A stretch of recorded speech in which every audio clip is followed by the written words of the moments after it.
everyone, especially Dara's principal, Mrs. Jiminai P. Umpat, teachers, parents, visitors, and my fellow graduates. I am very honored to speak to all of you today. I want to thank all the people who inspired me and helped me to be the person I am now today. Standing here in front of you brings back so many memories that I've experienced since I started entering school. I remembered when I was still in grade 1, it was my first day, and I was very nervous that day. I was grateful that my mom was there to support me. She told me that I must study hard because it was for my own good. We studied together every night.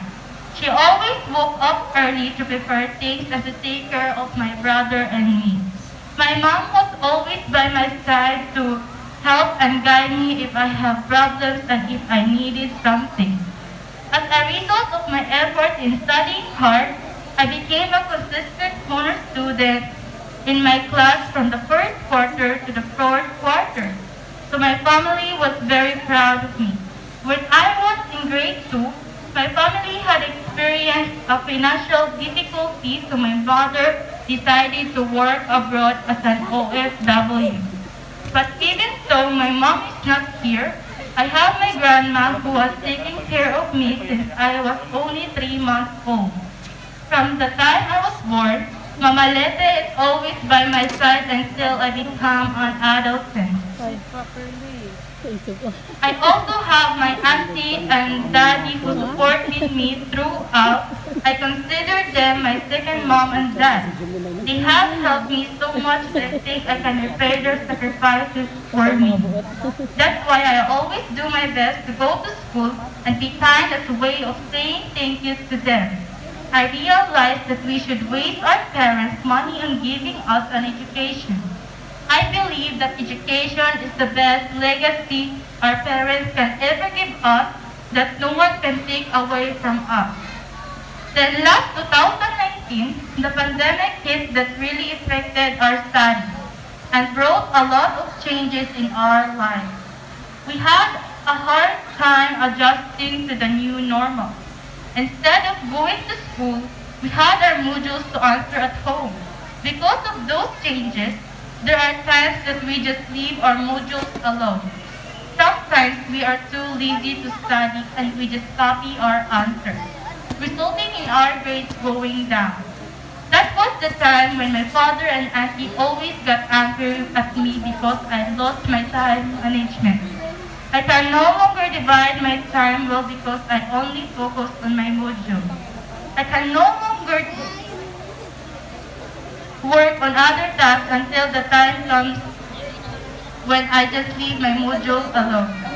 I spent most of my time using my mobile phone, which I forgot to study. One time, my father nearly drowned my phone in the water. Sometimes it made me cry because I was sorry for what I did. I realized that I should study hard again. So when I became a grade 6 student, I did my best. However, I still got a low grade because I was not given a performance task by my teacher. Seeing my grade made me cry again because I wasn't included in the list of honors anymore. Finally, my most awaited part has come. The face-to-face classes have resumed.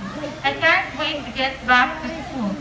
My aunt advised me that nothing is impossible to someone who studies hard because if others can do it, I can do it as well.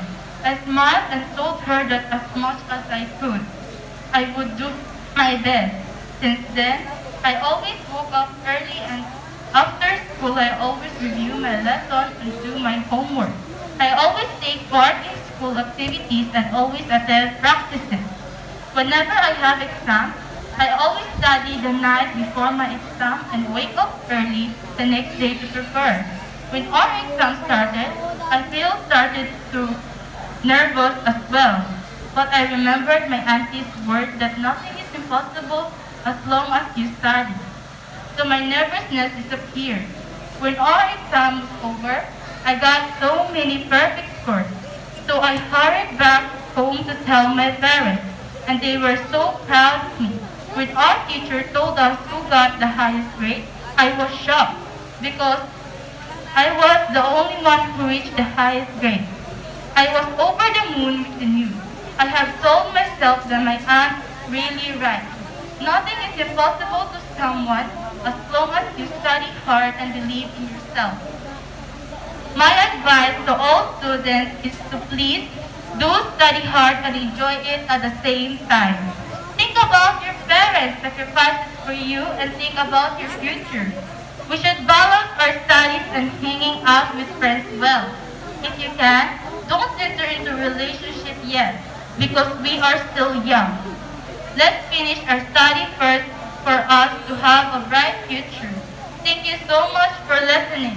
Let us celebrate this special day. Congratulations to the class of 2022. Thank you, Kathleen. Sharing your experiences. Indeed, the shift in the learning modality posed new challenges